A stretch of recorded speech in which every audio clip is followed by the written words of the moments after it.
छोड़िए यार, अबे कोई नोटिस नहीं लेता तुम्हें, छोड़ो। अरे यार बेईमानी से जीता है तो ज्यादा ना बोलो, मालूम है कितने बड़े तीरंदाज हो। बेईमान हो, बेईमान हो, बेईमान हो, बेईमान हो। 10 साल आपने राज कर लिया है, आखिर 20 करोड़ नौजवानों को रोजगार कहाँ है? कहना चाहता हूँ चुनौती के साथ, वित्त मंत्री अपने जवाब में बता दें। एक भी दलित को अरबपति आपने बना दिया हो तो बता दो, एक भी पिछड़े को बना दिया हो तो बता दो। आप बहुत बड़े राष्ट्रभक्त आप बनते हो। 1000 से ज्यादा शिक्षा मित्र आत्महत्या कर चुके सभापति होते। ये जो आरक्षण को खत्म करने के तरह तरह के जो आप लोग षड्यंत्र अपना रहे हो, अरे वित्त मंत्री जी उत्तर प्रदेश से आते हो, इतना भी हक नहीं कि पूरे बजट भाषण में एक बार उत्तर प्रदेश का नाम आ जाता। इतना अयोध्या से नफरत हो गई, कम से कम इतना तो कहने की हिम्मत रखो, केवल चीखने के लिए बैठे हैं सबके सब। सभापति महोदय, श्रद्धेय नेताजी ने हमेशा कहा है कि चुनाव में या जनता के बीच किया हुआ वादा अगर आप पूरा नहीं करते हैं तो वो भी एक सबसे बड़ा भ्रष्टाचार है, और उस भ्रष्टाचार में अगर किसी ने वर्ल्ड रिकॉर्ड बनाया है तो बीजेपी की और एनडीए की सरकार ने बनाया है। सभापति महोदय, 2014 के चुनाव के समय प्रधानमंत्री जी ने वादे किए कि 2 करोड़ रोजगार हर साल मिलेंगे। स्वामीनाथन जी, जिनको भारत रत्न दिया है, सरकार को मैं धन्यवाद देता हूं, लेकिन वो धन्यवाद अधूरा है जब तक उनकी सिफारिशों को नहीं मानते हो। 2007-8 से लगातार मांग चल रही है देश में कि स्वामीनाथन जी की जो सिफारिश है किसानों को 1.5 गुना समर्थन मूल्य देने का, एमएसपी की गारंटी देने का, कानूनी हक और अधिकार देने का, उस गारंटी को आज तक नहीं माना, आज तक नहीं माना, आज तक नहीं माना। स्वामीनाथन जी को आज तक नहीं माना। अध्यक्ष जी डिस्टर्ब ना करिए। सभापति महोदय, मेरा टाइम इसमें काउंट नहीं होगा। आप इधर, अरे यार बेईमानी से जीता है तो ज्यादा ना बोलो, मालूम है कितने बड़े तीरंदाज हो। इधर इधर बेईमान हो, बेईमान हो, बेईमान हो, बेईमान हो, बेईमान हो।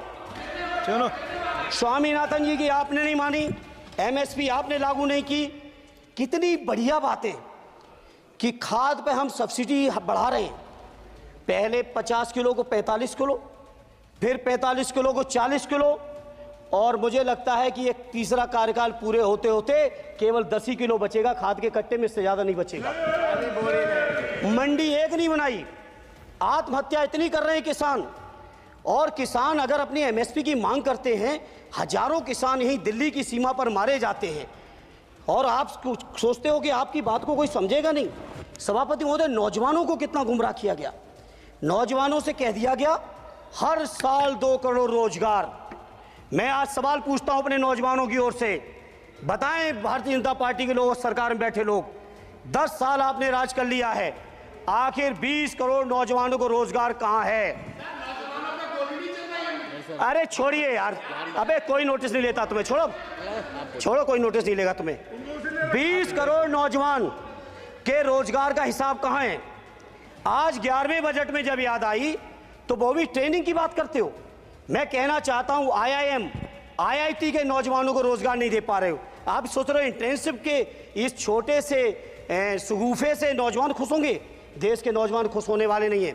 सभापति महोदय, शिक्षा के मसले पर लगातार बजट घटाया जा रहा है, लगातार सरकारी शिक्षा कम की जा रही है, और ये बीजेपी की सरकार की लगातार प्रयास है कि नौजवान शिक्षित होंगे तो सवाल पूछेंगे। देश की JNU से लेके BHU से लेके MU से लेके जितने बड़े संस्थान हैं, सारे संस्थानों को बर्बाद कर दिया है। एक भी दलित, एक भी पिछड़े, कहीं आपका वाइस चांसलर नहीं है। लगातार जितने भी आपके professor, associate professor, assistant professor की नियुक्तियों में RSS का जब तक कोई फंडामेंटल कोर्स नहीं करेगा, बेसिक कोर्स, तब तक उसकी नियुक्ति नहीं होगी। आप क्या सोच रहे हो देश नहीं देख रहा है नौजवान? UGC का बजट लगातार कम किया जा रहा है। मेरा खुला आरोप है इस सरकार पर कि ये सरकार शिक्षा को प्राइवेट करके, शिक्षा को मुट्ठी भर उद्योगपतियों के हाथों में देके, शिक्षा को चुनिंदा लोगों के हाथ में देके, देश के 140 करोड़, जिसमें मैं समझता हूं 90% लोग गरीब हैं, उन गरीबों के हाथों से शिक्षा को छीनने का ये जो आपकी सरकार षड्यंत्र कर रही है, इसके लिए हम लोग इस मौके पे विरोध करते हैं। लगातार फीस बढ़ा रहे हैं, शिक्षकों की कमी है, रोजगार आप दे नहीं पा रहे हो, सामाजिक असमानता। सभापति महोदय, 2014 में जिस समय सरकार बनी थी एनडीए की, उस समय देश की जितनी भी जो आर्थिक चीजें थी, जो वेल्थ थी, उसमें पिछड़ों की हैसियत 17% थी, 17%, 17।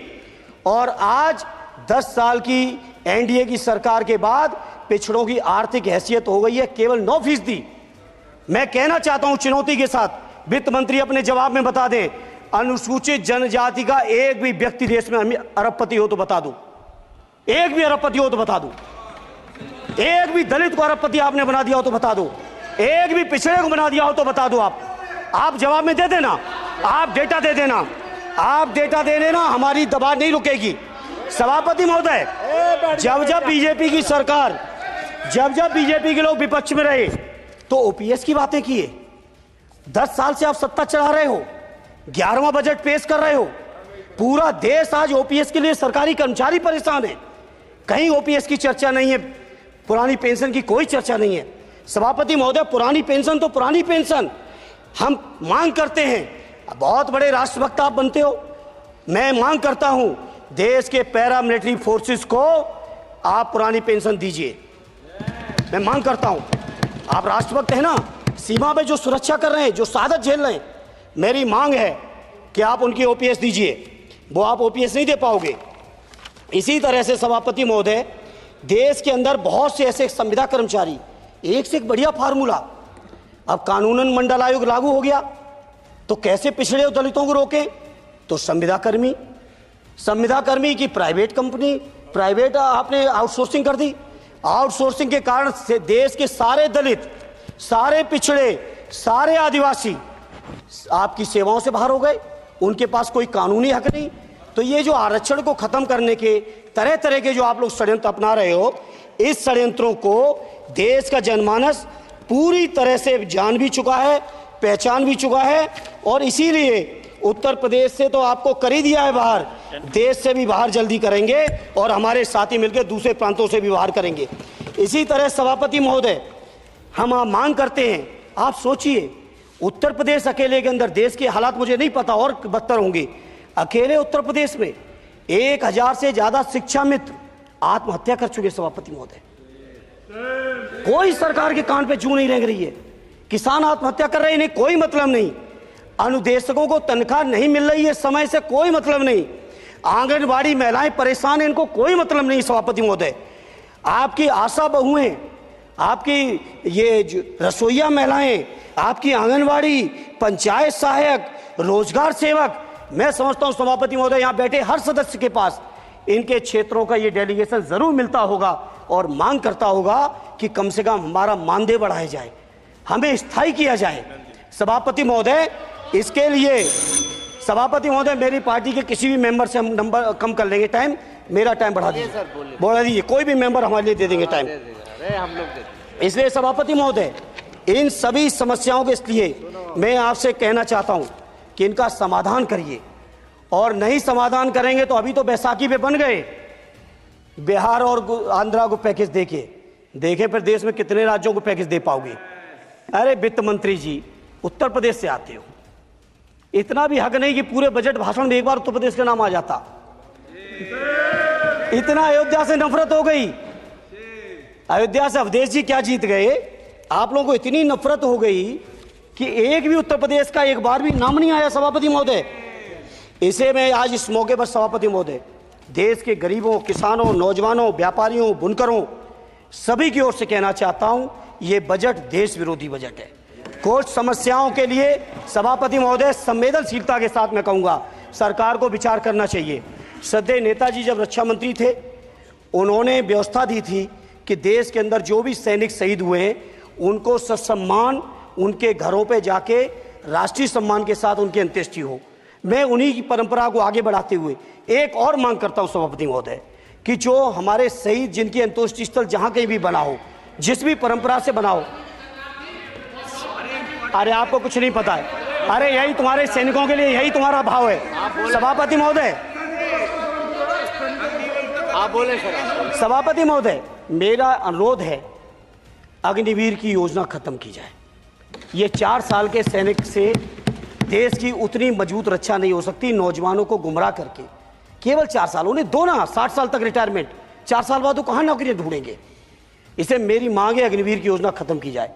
साथ ही साथ मेरी एक मांग और है कि जो शहीदों की शहादत स्थल है उसको शहीद स्थल के तौर पर डेवलप करने के लिए केंद्र सरकार को अतिरिक्त बजट देना चाहिए। मैं नहीं समझता हूं इसमें किसी को कोई दिक्कत होनी चाहिए। इसी तरह सभापति महोदय, बातें बहुत लंबी लंबी की जाती हैं, थोड़ा सा मैं अपने क्षेत्र के बारे में कहूँगा। आदरणीय हमारे नेता माननीय राममूर्ति वर्मा जी ने भी कहा है, माननीय लालजी वर्मा जी ने भी, जो बाढ़ की समस्या है, जो समस्या बिहार में है नेपाल से पानी छोड़ने की, वही समस्या उत्तर प्रदेश की भी है। और विशेषकर पूर्वी उत्तर प्रदेश में अगर आप चलिए तो खीरी से शुरू करेंगे, पीलीभीत खीरी से लेके पूरा आप चले जाइए और एकदम कुशीनगर बॉर्डर तक, बिहार बॉर्डर तक पूरी की पूरी समस्या है। घाघरा जब आती है तो मैं समझता हूं इन जिलों के लाखों लोगों को तहस नहस करके चली जाती है। जितना विकास होता है सभापति महोदय, बरसात के समय वो सारा का सारा विकास पूरी तरह से खत्म हो जाता है। इसलिए मेरी मांग है केंद्र की सरकार से कि बजट आप पास कर रहे हो तो कम से कम उत्तर प्रदेश से इतनी नफरत ना करो। 2 बार तो उत्तर प्रदेश की दम पे ही बैठे थे और तब भी ये वित्त मंत्री जी हंस रहे हैं, इनके यहाँ भी आता है बाढ़ तो जाती होगी, महाराज बसता तो नहीं होगा, कुशीनगर बसता नहीं होगा, आपका मऊ बसता नहीं है, आजमगढ़ बसता नहीं, अम्बेडकर नगर बसता नहीं, बहराइच बसता नहीं, खीरी बसता नहीं, श्रावस्ती बसता नहीं, पीलीभीत बसता नहीं, बलिया बसता नहीं है, कुशीनगर बसता नहीं है, गोरखपुर बसता नहीं है। इतने जिले तो हमारे उत्तर प्रदेश के प्रभावित हैं। तो बिहार की तरह से एक विशेष पैकेज हमारे उत्तर प्रदेश के लिए भी दे दो। कम से कम इतना तो कहने की हिम्मत रखो, केवल चीखने के लिए बैठे हैं सब के सब। सभापति महोदय, दूसरा एक मैं बात, हमसे पूर्व जो सांसद रहे हमारे आजमगढ़ के, बड़ी लंबी लंबी बातें की, गोरखपुर से आजमगढ़ होते हुए बनारस तक का हमने रेलवे लाइन स्वीकृत करा दिया। सभापति महोदय, मैंने जब पता किया अधिकारियों से तो सच्चाई ये है कि अभी उस पर एक भी पैसे का बजट का आवंटन नहीं है, नहीं है बजट का आवंटन। हाँ, आज आप ही ने तो पेश किया बजट, आप ही तो साइन किए हो, निर्मला जी ने तो किया नहीं होगा, आप ही ने किया होगा। तो सभापति महोदय, उस पर बजट भी आए, उस पर बजट भी आना चाहिए। दूसरा सभापति महोदय, ये जो समस्या है बाढ़ वाली, मैं समझता हूं कोई अकेले मेरी नहीं है, मेरे अकेले क्षेत्र की नहीं है। जो भी संवेदनशील व्यक्ति होगा इस पर जरूर गंभीरता से सोचेगा, उसको सोचे। इसी के साथ मैं अपनी पार्टी की ओर से इस जन विरोधी बजट का पुरजोर विरोध करता हूं। बहुत बहुत धन्यवाद। Subscribe to our YouTube channel and press the bell icon to get the latest update.